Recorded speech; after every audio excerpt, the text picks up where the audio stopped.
Hello everyone, welcome to learn with Shifali. I am Shifali Agarwal. तो आज हम करेंगे क्लास 10 साइंस का chapter number 3 metals and non metals करेंगे हम। तो इसमें हम मेटल्स और नॉन मेटल्स दोनों के बारे में ही बहुत ही ज़्यादा डिटेल में हम पढ़ने वाले हैं। ठीक है, तो ये है वीडियो का पार्ट 1 जिसमें हम हाफ चैप्टर पढ़ लेंगे। ठीक है, और पार्ट 2 भी जल्दी ही अपलोड हो जाएगा। तो मेटल्स और नॉन मेटल्स क्या क्या होते हैं। मेटल मतलब मेटल वाली चीज़ें, जैसे आपका एग्जाम्पल के तौर पर है लेड, गोल्ड, सिल्वर, कॉपर। और नॉन मेटल में आ जाते हैं डायमंड, कार्बन, सल्फर, फॉस्फोरस। तो हमें कैसे पता चलेगा कि कौन सा जो है मेटल है और कौन सा जो है नॉन मेटल है। तो हमें उससे कैसे पता चल सकता है, उसकी अगर हमें प्रॉपर्टीज़ पता हो और chemical physical properties and chemical properties दोनों ही अगर हमें पता होगी तो हम आसानी से हम कोई भी चीज़ को क्या है मेटल या नॉन मेटल में डाल सकते हैं उसके अकॉर्डिंग, उनकी कैरेक्टरिस्टिक्स फिजिकल प्रॉपर्टीज़ या केमिकल प्रॉपर्टीज़ के अकॉर्डिंग। ठीक है, तो अब हम क्या बात करने वाले हैं, फिजिकल और केमिकल प्रॉपर्टीज़ के बारे में बात करेंगे। उससे पहले मैं आपको बता दूं कि केमिकल एलिमेंट्स जो होते हैं वो 115 होते हैं। ठीक है, सब में क्या होती है, कुछ ना कुछ सिमिलैरिटीज़ भी होती हैं और कुछ ना कुछ डिफरेंसेस भी होते हैं उनकी प्रॉपर्टीज़ में। ठीक है, प्रॉपर्टीज़ जो हैं वो दो ग्रुप्स में डिवाइड हो जाती है, मेटल और नॉन मेटल। अब मेटल्स जो है हम डेली लाइफ में भी बहुत ज़्यादा यूज़ करते हैं। ठीक है, जैसे मेटल्स के हो गए gold, copper, iron, nickel, silver. ठीक है, और नॉन मेटल आ जाते हैं diamond, oxygen, carbon, silicon, boron. तो ये क्या हो जाते हैं, इन नॉन मेटल्स हो जाते हैं। अब डेली लाइफ के कुछ एग्जांपल्स आप मुझे कमेंट सेक्शन में लिखिएगा कि आप जो डेली में यूज़ करते हैं तो वो मेटल है या फिर नॉन मेटल है। ठीक है, ओके। सबसे पहले हम पढ़ लेते हैं मेटल की फिजिकल प्रॉपर्टीज़ कि हमें कैसे पता चलेगा कि ये चीज़ मेटल है। तो पहली प्रॉपर्टी आ जाती है दैट इज मेटालिक लस्टर, मतलब चमक। अगर कोई मेटल जो है वो शाइन कर रहा है, ठीक है, उसका जो सरफेस है बहुत ज़्यादा शाइनी है। जैसे गोल्ड क्या होता है, वो शाइन करता है, इसीलिए हम उससे ज्वेलरीज वगैरह बना पाते हैं। तो जो अगर किसी मेटल के अंदर किसी किसी का सरफेस जो है वो शाइनी है तो दैट मीन्स वो क्या है, मेटल है। ठीक है, जैसे यहाँ पे लिख रखा है metal in their pure states having a shiny surface, उसका सरफेस क्या होगा, शाइनी होगा। This property is called a metallic lustre. ठीक है, for example gold and silver, gold jewellery बनती है, सिल्वर की भी ज्वेलरी बनती है। तो इस उनकी क्या होती है, शाइनी प्रॉपर्टी होती है, उनकी जो सरफेस होता है वो ब्राइट होता है, शाइनी होता है, तो इसी वजह से हम बोलते हैं कि वो मेटल है। गोल्ड, कॉपर, पैराइट्स, तो ये क्या होते हैं, मेटल होते हैं। नेक्स्ट फिजिकल प्रॉपर्टी आ जाती है मेलेबिलिटी। मेलेबिलिटी का क्या मतलब होता है कि अगर हम किसी भी मेटल को, कोई भी शेप का आप मेटल ले लीजिए, उसको अगर हम हैमर से बहुत ज़्यादा उसको मारेंगे तो वो क्या हो जाएगा, वो एक थिन से शीट में कन्वर्ट हो जाएगा। जैसे गोल्ड को क्या है, हम किसी भी शेप में बना सकते हैं गोल्ड को ज्वेलरी के अकॉर्डिंग, कि हमें कैसी ज्वेलरी चाहिए तो हम पीट पीट के क्या कर सकते हैं, उसे जैसा हमें चाहिए हम वैसा उसे बना सकते हैं। तो वो क्या हो जाता है, मेलेबिलिटी है उसके अंदर। ठीक है, this property which allows the metal to be hammed into a thin sheets में बना दिया जाता है, उसको हम कहते हैं malleability. For example gold, silver, aluminium, copper, तो इन चारों को हम क्या कर सकते हैं, हैमर से मार मार के थिन शीट्स में कन्वर्ट कर सकते हैं। All these metals can be beaten with the hammer to form a thin sheet called a foil. तो जब थिन शीट में वो कन्वर्ट हो जाता है मेटल, ठीक है, तो उसको हम फॉइल भी कहते हैं। जैसे मैंने यहाँ पर लिख रखा है, हैमर से मारोगे आप इसको, सपोज ये गोल्ड है, तो वो क्या हो जाएगा, एक थिन शीट में एज अ फॉइल में कन्वर्ट हो जाएगी। ठीक है, फिर आप जैसा चाहे उसे अपना शेप दे सकते हैं। Next is ductility. ठीक है, तो इसमें क्या होता है, मेटल्स को क्या हम कर सकते हैं, स्ट्रेच कर सकते हैं। ठीक है, मतलब कि मेटल को हम खींच खींच के क्या बना सकते हैं, वायर बना सकते हैं। ठीक है, जैसे जस्ट 1 ग्राम ऑफ गोल्ड, अगर हम 1 ग्राम गोल्ड लें तो उसको क्या है, हम थिन वायर में उसे बना सकते हैं। तो वो कितनी बड़ी बन जाएगी, वो थिन वायर 2 किलोमीटर्स लॉन्ग, कितनी लंबी बनेगी 1 ग्राम ऑफ गोल्ड से। ठीक है ना, ऐसी कॉपर वायर्स, एल्यूमिनियम वायर्स, ये सब तो मिलती है ना मार्केट में, कॉपर वायर्स वगैरह। ठीक है, तो उससे आप बोल सकते हैं कि ये चीज़ क्या है, मेटल है। हम उसे डिफरेंट शेप्स दे सकते हैं अपनी ही नीड के अकॉर्डिंग मेटल्स को। जैसे गोल्ड की हमने बात करी, कॉपर वायर्स हो गए, एल्यूमिनियम वायर्स हो गए, तो उसको अपने अकॉर्डिंग हम शेप दे सकते हैं। तो इस प्रॉपर्टी को हम कहते हैं डक्टिलिटी। ओके, नेक्स्ट चलते हैं, नेक्स्ट फिजिकल प्रॉपर्टी क्या हुई, गुड कंडक्टिविटी। तो इसमें क्या होता है कि मेटल जो है हीट और इलेक्ट्रिसिटी आसानी से पास कर सकता है। ओके, हीट में क्या होता है, metal allows heat to pass through them. Metal, अब आप कोई भी मेटल ले लो, आप मेटल का कोई बर्तन ले लो, ठीक है। तो उसमें क्या होगा, आप आसानी से खाना पका सकते हो क्योंकि उससे क्या हो रही है, हीट पास हो पाती है।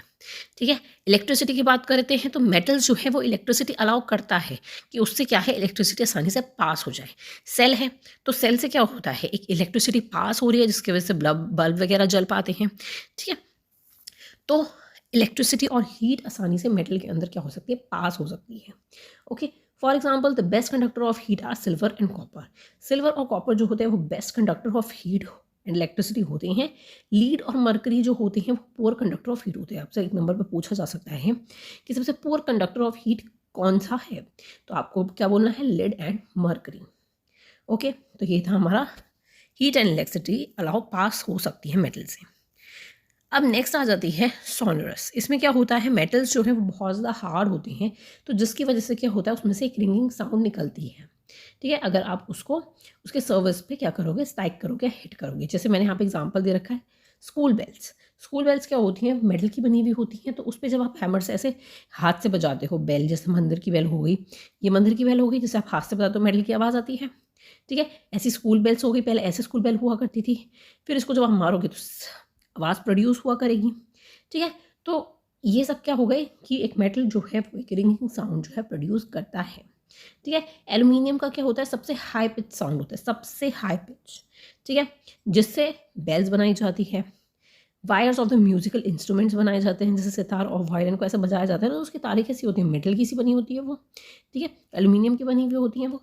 तो मेटल क्या होता है, एक साउंड प्रोड्यूस करता है। ओके। नेक्स्ट फिजिकल प्रॉपर्टी है मेल्टिंग एंड बॉइलिंग पॉइंट। तो मेल्टिंग और बॉइलिंग पॉइंट जो होता है मेटल का, वो सबसे हाई होता है। ठीक है। जैसे गोल्ड और सिल्वर को ज्वेलरी बनाने के लिए यूज़ किया जाता है ना, जो कि बहुत ही शाइनी होता है, ब्राइट होता है, तो उसको कैसे बनाया जाता है ज्वेलरीज को, ऐसे करके उसका मेल्टिंग और मेल्ट करके गोल्ड को उसको बॉयल करके मेटल को एक शेप दी जाती है। ठीक है। जिससे वो आसानी से क्या है, वो लोग उससे ज्वेलरी बना सकें। तो इसीलिए मेटल का जो है मेल्टिंग एंड बॉइलिंग पॉइंट भी बहुत ही ज़्यादा क्या होता है, हाई होता है। ओके। इतना क्लियर है। अब हम फिजिकल प्रॉपर्टी की बात करेंगे नॉन मेटल की।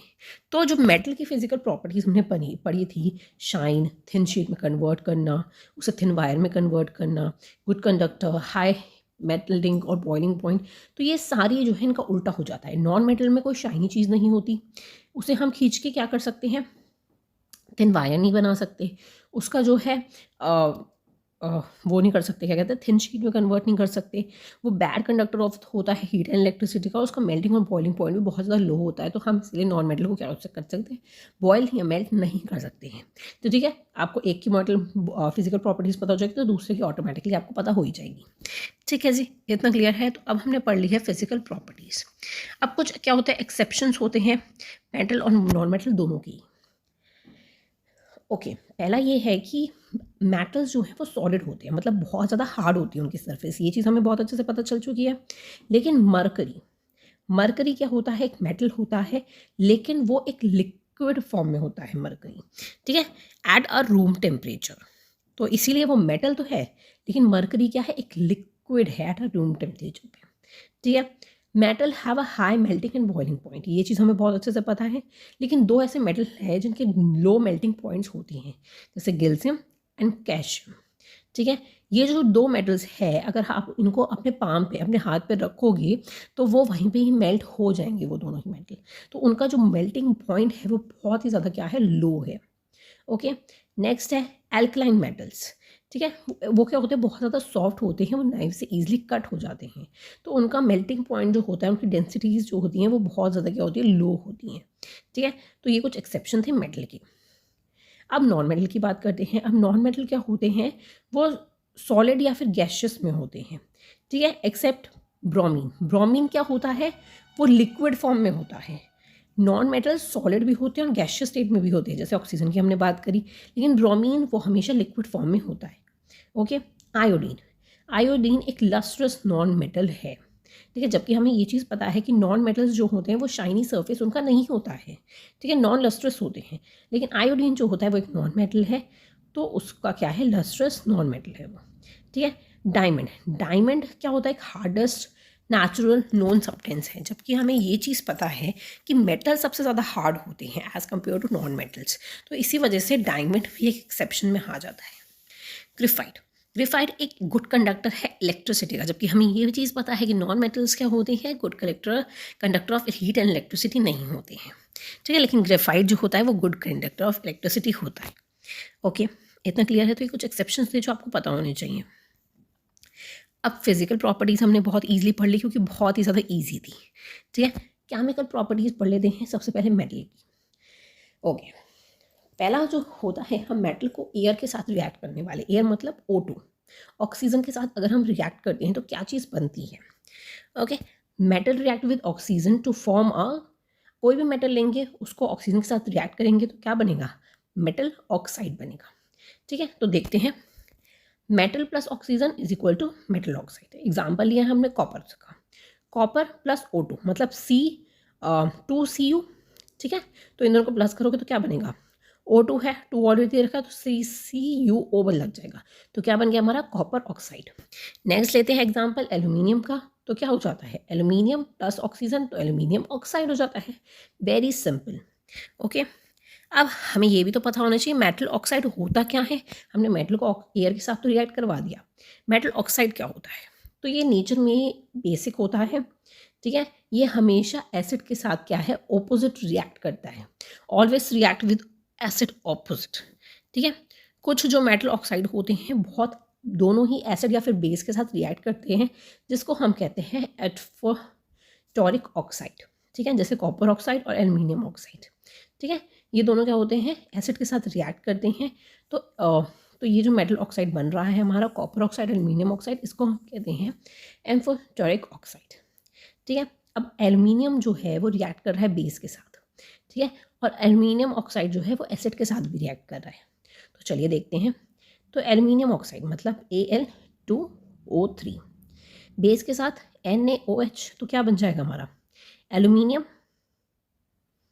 क्या लेंगे हम, एल्यूमिनियम को Na से करेंगे, ठीक है, और यहाँ हमारा क्या बन जाएगा H2O, क्योंकि हमने यहाँ पे एक्सचेंज कर लिया। ऐसे ही यहाँ पे हम HCl ले रहे हैं, ठीक है, तो क्या बनेगा AlCl H2O। तो हमारा क्या बन रहा है यहाँ पे, H2O जो है, वाटर जो है वो अलग से निकल के आ रहा है। एल्यूमिनियम ऑक्साइड जो है बेस के साथ रिएक्ट तो कर रहा है, लेकिन H2O अलग से हमारा निकल के आ रहा है, ठीक है। तो इसे हम कहते हैं मेटलिक ऑक्साइड। तो मेटल्स जो हैं वो ऑक्सीजन के साथ सेम रिएक्ट नहीं करते हैं, कुछ बहुत ज़्यादा रिएक्टिव होते हैं और कुछ बहुत ही ज़्यादा कम रिएक्टिव होते हैं। तो उसके लिए हमें क्या पढ़ना होगा, रिएक्टिविटी सीरीज़ पढ़नी होगी, ठीक है। वो हम सबसे लास्ट में पढ़ने वाले हैं इस वीडियो के, तो वीडियो को लास्ट तक ज़रूर देखिएगा। ओके, तो अब हमारा आ जाता है ऑक्सीजन के साथ डिफरेंट मेटल्स कैसे कैसे रिएक्ट करते हैं, ठीक है। रिएक्टिविटी सीरीज़ में ही हम चलते जा रहे हैं। पोटेशियम एंड सोडियम ऑक्सीजन के साथ ईजिली रिएक्ट कर पाते हैं, लेकिन वो हमेशा फायर पकड़ लेते हैं अगर ओपन एयर में अगर आप पोटेशियम या फिर सोडियम को ऑक्सीजन के साथ रिएक्ट कराओगे तो, ठीक है। It protected on kerosene oil, तो केरोसिन ऑयल से क्या हो सकता है, प्रोटेक्ट कर सकते हो अगर वो फायर पकड़ लेता है तो, ठीक है। तो सब बहुत अलग अलग तरीके से रिएक्ट करते हैं। नेक्स्ट देखते हैं magnesium and aluminium, zinc and lead. तो ये कैसे कैसे रिएक्ट करते हैं, मैग्नीशियम, एल्यूमिनियम और जिंक और लेड ये रिएक्ट करते हैं ऑक्सीजन के साथ नॉर्मल टेम्परेचर में, और उसके ऊपर क्या बन जाते हैं, इनके मतलब इन मेटल्स के ऊपर क्या बन जाते हैं, एक लेयर बना देते हैं, उसके सर्फेस पे एक ऑक्सीडाइज लेयर क्रिएट कर देते हैं, ठीक है। जिससे क्या होता है, उन पे क्या होता है, जैसे जंग वगैरह वो सब चीज़ें नहीं लग पाती हैं और वो अपने शेप में ही रहती हैं, ठीक है। It prevent metal from the further reaction with the oxygen so that the metal do not keep rusting and corrosion, instead it stay in the good shape. तो इन सब के ऊपर क्या हो जाता है, ऑक्सीजन के साथ रिएक्ट करती है, एक लेयर बन जाती है जिससे कि जंग वगैरह वो सब चीज़ें नहीं होती, ठीक है। नेक्स्ट देखते हैं आयरन। तो आयरन जो है heat produce does not burn on heating, heating से बर्न नहीं होता, लेकिन अगर आप आयरन की फ्रिंकल्स जो है उनको बर्न करोगे तो when but iron filings burns when sprinkle on the flame, अगर आप आग पे स्प्रिंकल्स करोगे तो वो बर्न हो जाएंगे आयरन फिलिंग्स, ठीक है। कॉपर के साथ ये है कि वो बर्न नहीं होता है, एक ब्लैक लेयर जो है कॉपर ऑक्साइड की फॉर्म कर देता है, ठीक है। सिल्वर और गोल्ड के साथ भी यही होता है कि वो ऑक्सीजन के साथ जो है वो रिएक्ट नहीं करती हैं at a very high temperature, high temperature पे भी वो रिएक्ट नहीं करते हैं ऑक्सीजन के साथ बिल्कुल भी। तो ये क्या हो गया, कुछ जो है बहुत ज़्यादा रिएक्ट कर रहे हैं, जैसे हमने शुरू में देखा ना, ये क्या है, पोटेशियम सोडियम कितना ज़्यादा रिएक्टिव है कि एकदम से आग पकड़ लेता है, वो एकदम से ही आग पकड़ लेता है। Magnesium, aluminium, zinc and lead थोड़ा कम है तो वो एक ऑक्सीडाइज लेयर बना देता है, ठीक है। फिर कम होता चला जाता है। आयरन जो है वो हीटिंग, बर्न ऑन हीटिंग से बर्न नहीं होता है वो। कॉपर में सेम चीज़ है, वो बर्न नहीं होता है तो वो एक ऑक्सीडाइज कॉपर ऑक्सीडाइज की एक लेयर बना देता है। और सिल्वर और गोल्ड तो बिल्कुल भी रिएक्ट नहीं करते ऑक्सीजन के साथ। तो ये था आपका रिएक्टिविटी सीरीज चलती जा रही है, ठीक है। नेक्स्ट देखते हैं, मेटल को आप पानी के साथ रिएक्ट करवाएंगे, वाटर के साथ, ठीक है। तो metal react with water and produce a metal oxide and hydrogen produce करता है वो, ठीक है। मेटल प्लस वाटर क्या फॉर्म हो रहा है, मेटल ऑक्साइड प्लस हाइड्रोजन, ठीक है। अब इसमें एक चीज़ और हमें गिवन दे रखी है कि in some metals this process further continue as a metal oxide dissolve in water to form a metal hydroxide. तो इसी प्रोसेस को अगर हम आगे कंटिन्यू कर रहे हैं तो मेटल ऑक्साइड जो है वाटर के साथ जब डिजॉल्व होगा तो क्या बनेगा, आपका मेटल हाइड्रो ऑक्साइड बनेगा, ठीक है। अब डिफरेंट मेटल्स जो हैं वो पानी के साथ अलग अलग तरीके से रिएक्ट करते हैं, कुछ कोल्ड वाटर, कुछ हॉट वाटर और कुछ स्ट्रीम, ठीक है। तो देखते हैं कौन सा कैसे कैसे रिएक्ट कर रहा है।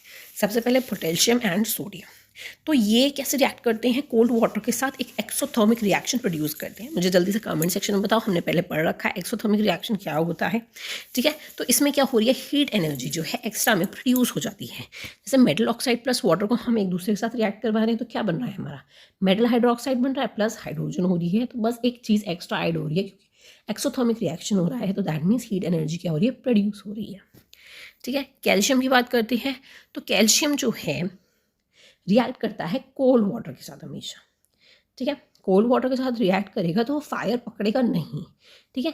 तो इससे क्या हो रहा है, calcium plus water is equals to CaOH2 plus H2 अलग हो जाता है, ठीक है। तो ये भी क्या करता है, कोल्ड वाटर के साथ रिएक्ट करता है। मैग्नीशियम की बात करते हैं तो वो कोल्ड वाटर के साथ मैग्नीशियम जो है रिएक्ट नहीं करता, वो हमेशा हॉट वाटर के साथ रिएक्ट करता है, ठीक है। तो जब मैग्नीशियम जो है वो रिएक्ट करेगा हॉट वाटर के साथ तो मैग्नीशियम हाइड्रोक्साइड बनेगा प्लस हाइड्रोजन प्रोड्यूस होगा, ठीक है। तो कैल्शियम और मैग्नीशियम दोनों ही क्या करते हैं, फ्लोट करते हैं। मतलब अगर कैल्शियम को, अगर हम सपोज इसके अंदर हमने कैल्शियम डाला और इसके अंदर हमने मैग्नीशियम डाला, ठीक है। तो इसमें क्या हो रहा है कि दोनों ही चीज़ क्या करेंगे, ऊपर फ्लोट करने लगेगी और हाइड्रोजन गैस जो है बबल के फॉर्म में क्या हो जाएंगे, सरफेस पे स्टिक हो जाएंगे, ठीक है। मतलब बबल्स वगैरह निकलने लग जाएंगे इसके अंदर से, ठीक है। तो दोनों के अंदर सेम चीज़ होती है। अब आप पूछोगे कि वो तो कोल्ड वाटर के साथ रिएक्ट कर रहा है कैल्शियम और ये हॉट वाटर के साथ रिएक्ट कर रहा है, तो दोनों ही चीज़ में क्या होता है, सेम रिएक्शन होता है, ठीक है। आपको ये चीज़ पता होनी चाहिए। Next is aluminium, iron and zinc. तो ये दोनों ही ना ही कोल्ड वाटर के साथ रिएक्ट करते हैं ना ही हॉट वाटर के साथ रिएक्ट करते हैं, ये स्टीम के साथ रिएक्ट करते हैं जिससे मेटलिक ऑक्साइड और हाइड्रोजन प्रोड्यूस होता है, ठीक है। लेड, कॉपर, सिल्वर, जिंक, और तो ये तो रिएक्ट करते ही नहीं है वाटर के साथ, स्टीम के साथ भी नहीं, कोल्ड वाटर हॉट वाटर किसी के साथ रिएक्ट नहीं करते हैं ये। तो वही रिएक्टिविटी सीरीज चल रही है कि ये बिल्कुल रिएक्ट नहीं करते हैं। ये रिएक्ट करते हैं तो स्टीम के साथ करते हैं। फिर ऊपर जाएंगे तो कैल्शियम और मैग्नीशियम, दो एक मैग्नीशियम हॉट वाटर के साथ और कैल्शियम कोल्ड वाटर के साथ, और पोटेशियम एंड सोडियम भी कोल्ड वाटर के साथ एक्सोथर्मिक, मतलब बहुत ज़्यादा रिएक्टिव हो जाता है, तो इसीलिए हीट एनर्जी प्रोड्यूस हो रही है। ओके, तो आपको वाटर के साथ पता चल गया कि कौन सा ज़्यादा रिएक्ट करता है, कौन सा लेस रिएक्टिव करता है। अब आप बोलोगे कि रिएक्टिविटी सीरीज़ ही मैम पहले पढ़ाते थे, तो रिएक्टिविटी सीरीज़ में भी बस ये सब नाम लिखे हुए हैं, जैसे जैसे आप टाइम वाइज चलोगे तो लेस रिएक्टिव की तरफ चलते जाएंगे सारे, ठीक है। तो चलिए अब हम देख लेते हैं नेक्स्ट। अब हम करवाते हैं एसिड के साथ रिएक्ट मेटल का, ठीक है। तो मेटल जो है, अब दो तरह के एसिड्स होते हैं, डाइल्यूट और कॉन्सेंट्रेटेड एसिड। कॉन्सेंट्रेटेड एसिड के साथ कभी भी मेटल रिएक्ट नहीं करवाते हैं हम, ठीक है। तो हमेशा डाइल्यूट एसिड के साथ ही हम रिएक्ट करवाते हैं। तो इसलिए क्या होता है, मेटल के साथ डाइल्यूट एसिड जब रिएक्ट करेगा तो क्या चीज़ प्रोड्यूस होगी, सॉल्ट और हाइड्रोजन प्रोड्यूस होगा, ठीक है। इतना क्लियर है। ओके, तो अब डिफरेंट मेटल्स ले लेते हैं। सबसे पहले हम लेंगे मैग्नीशियम। तो मैग्नीशियम जब डाइल्यूट एसिड के साथ रिएक्ट करेगा, डाइल्यूट हाइड्रोक्लोरिक एसिड के साथ जब रिएक्ट करेगा तो क्या चीज़ बनेगी, मैग्नीशियम कार्बोनेट और हाइड्रोजन बनेगा, ठीक है। Magnesium chloride plus hydrogen, okay. Aluminium के साथ रिएक्ट करवाते हैं, वही आपको रिएक्ट करवा के दिखाना है सिर्फ इसके अंदर। तो एल्यूमिनियम जो है जब हाइड्रोक्लोरिक एसिड के साथ रिएक्ट करेगा तो aluminium chloride plus hydrogen, simple. Zinc के साथ जब रिएक्ट करवाएंगे तो zinc chloride plus hydrogen, simple. Okay, iron के साथ रिएक्ट करवाएंगे तो सेम आयरन क्लोराइड और हाइड्रोजन। तो अब क्या होता है कि मेटल्स जो हैं वो हाइड्रोजन गैस में इन्वॉल्व नहीं होते नाइट्रिक एसिड के साथ। नाइट्रिक एसिड कभी भी जो मेटल के साथ रिएक्ट करेगा तो हाइड्रोजन गैस को कभी भी प्रोड्यूस नहीं करता है वो। तो अब तक हमने किस चीज़ की बात कर ली, आयरन तक की हमने बात करी है। लेकिन हाइड्रोजन गैस जो है नाइट्रिक एसिड के साथ कभी भी रिएक्ट नहीं करेगा, मतलब हाइड्रोजन गैस प्रोड्यूस नहीं होगी, क्योंकि नाइट्रिक एसिड क्या होता है, एक स्ट्रॉन्ग ऑक्सीडाइजिंग एजेंट होता है। ठीक है, ये एब्जॉर्ब कर लेता है हाइड्रोजन को वाटर के अंदर रिलीज बाय द मेटल। तो मेटल के अंदर जितना भी हाइड्रोजन होता है इन वाटर तो वो सारा अब्जॉर्ब कर लेता है, इसीलिए हाइड्रोजन गैस कभी भी प्रोड्यूस नहीं करता है वो। लेकिन मैग्नीशियम और मैग्नीज की बात करें तो एक ऑल्सो स्पेशल पाउडर होता है जो नाइट्रिक एसिड के साथ रिएक्ट करता है और हाइड्रोजन गैस भी प्रोड्यूस करता है। ये सब चीज़ें मैग्नीशियम और मैग्नीज करेगा। ठीक है, एक स्पेशल पाउडर के हेल्प से जो नाइट्रिक एसिड के साथ रिएक्ट करेगा और हाइड्रोजन भी प्रोड्यूस करेगा। वैसे नाइट्रिक एसिड जो है कभी भी हाइड्रोजन गैस प्रोड्यूस नहीं करेगा। ओके, तो ये क्वेश्चन पूछा जा सकता था इसलिए मैंने ऊपर बता दिया। नेक्स्ट देखते हैं एक्वा रीजिया। तो ये क्या होता है, एक्वा रीजिया जो है एक स्पेशल रॉयल वाटर होता है। जैसे रॉयल मीन्स जैसे रॉयल प्रिंसेस होती हैं, रॉयल वाटर होता है। तो ये किसी चीज़ का कॉम्बिनेशन होता है, mixture of the concentrated hydrochloric acid and concentrated nitric acid होता है इन द रेशियो ऑफ 3:1। ठीक है, 3:1 में इन दोनों का क्या होता है, मिक्सचर होता है और इससे गोल्ड क्या होता है, डिजॉल्व हो जाता है। ठीक है, इतना क्लियर है। तो ये एक एक्वा रीजन जो है एक रॉयल वाटर होता है, ये concentrated hydrochloric acid and the nitric acid का कॉम्बिनेशन होता है in the ratio of 3:1 and ये क्या होता है, डिसॉल्व कर लेता है गोल्ड पे। तो वीडियो को स्टॉप करो और जल्दी से अपने माइंड में लर्न कर लो इसे। ओके, बहुत ईजी था। पूछा जा सकता है एक्वा रीजिया क्या होता है। आगे देखते हैं। अब मेटल जो हैं कुछ मेटल सॉल्ट्स के साथ भी रिएक्ट करेंगे, तो reaction of metal with the solution of metal salt. अब इसका क्या मतलब होता है हम ये देख लेते हैं। देखो, कुछ ज़्यादा रिएक्टिव मेटल होते हैं जो लेस रिएक्टिव मेटल सॉल्ट्स के साथ क्या करते हैं, रिएक्ट करेंगे। तो क्या चीज़ प्रोड्यूस होगी, मोर रिएक्टिव मेटल्स जो हैं वो लेस रिएक्टिव मेटल्स को डिस्प्लेस कर देंगे, मतलब कि उसको अपनी जगह से हटा देंगे फ्रॉम इट्स सॉल्ट सॉल्यूशन से। और इसमें क्या होगा, डिस्प्लेसमेंट रिएक्शन हो रहा होगा। ठीक है, डिस्प्लेसमेंट रिएक्शन हम पहले पढ़ चुके हैं। तो सिंपल एग्जांपल से समझ लेते हैं। Fe एक मेटल है, CuSO4 सॉल्यूशन B हो गया। तो अब इन दोनों का कॉम्बिनेशन से क्या हो रहा होगा, तो Fe जो है क्या बन जाएगा, सल्फेट हो जाएगा। Cu जो है वो क्या हो जाएगा, अलग हो जाएगा, मतलब कि सॉल्ट से जो है वो सॉल्ट सॉल्यूशन से उसको अलग कर दिया जा रहा है। ठीक है, the more reactive metal less reactive metal के सॉल्ट के साथ रिएक्ट करेंगे, तो मोर रिएक्टिव मेटल जो है वो लेस रिएक्टिव मेटल को क्या कर देगा, डिस्प्लेस कर देगा फ्रॉम इट सॉल्ट सॉल्यूशन से। ठीक है, तो Fe जो है वो लेस रिएक्टिव हो गया, सॉरी Cu जो है वो लेस रिएक्टिव हो गया, इसीलिए उसको अलग कर दिया गया। ठीक है, तो reaction of metal with the solution of the metal salt. ठीक है, अब लास्ट में हमारी बारी आ जाती है रिएक्टिविटी सीरीज़ की। देखो, अब रिएक्टिविटी सीरीज़ हम पढ़ने वाले हैं तो इसको हम एक्टिविटी सीरीज़ भी बोलते हैं। ठीक है, तो इसके अंदर क्या है, डिसेंडिंग ऑर्डर में मेटल्स को अरेंज किया जा रहा है उनके रिएक्टिविटीज़ के अकॉर्डिंग। तो जो मोर रिएक्टिव मेटल होंगे वो टॉप पे होंगे और जो लीस्ट रिएक्टिव मेटल्स होंगे वो बॉटम में होंगे, और जो मोर रिएक्टिव मेटल जो है वो लेस रिएक्टिव मेटल को डिस्प्लेस कर देते हैं फ्रॉम द सॉल्ट सॉल्यूशन। तो इन द केमिकल रिएक्शंस में होती है ये चीज़। ठीक है, जो हमने अभी अभी पढ़ा है। अब मेटल्स को आप देख सकते हैं, potassium, sodium, calcium, magnesium, aluminium, zinc, iron, tin, lead. तो ये सब क्या हो गए, मोर रिएक्टिव से डिसेंडिंग ऑर्डर में चल रहे हैं लेस रिएक्टिव की तरफ। तो हाइड्रोजन से जितने भी आपको ऊपर दिख रहे हैं वो क्या है, मोर रिएक्टिव हैं। हाइड्रोजन से जो नीचे दिख रहे हैं आपको वो लेस रिएक्टिव है, कॉपर, मर्करी, सिल्वर, गोल्ड। तो मैंने अभी जितने भी हमने अभी तक रिएक्शंस पढ़े तो उसमें क्या है, गोल्ड, सिल्वर, कॉपर, मर्करी, ये सब क्या है, लेस रिएक्टिव हैं। ओके, तो ये था हमारा रिएक्टिविटी सीरीज। ओके, तो अब हमने पार्ट फर्स्ट में रिएक्टिविटी सीरीज तक हमने पढ़ लिया है, फिजिकल और केमिकल प्रॉपर्टीज़ को हमने कंप्लीट कर लिया है।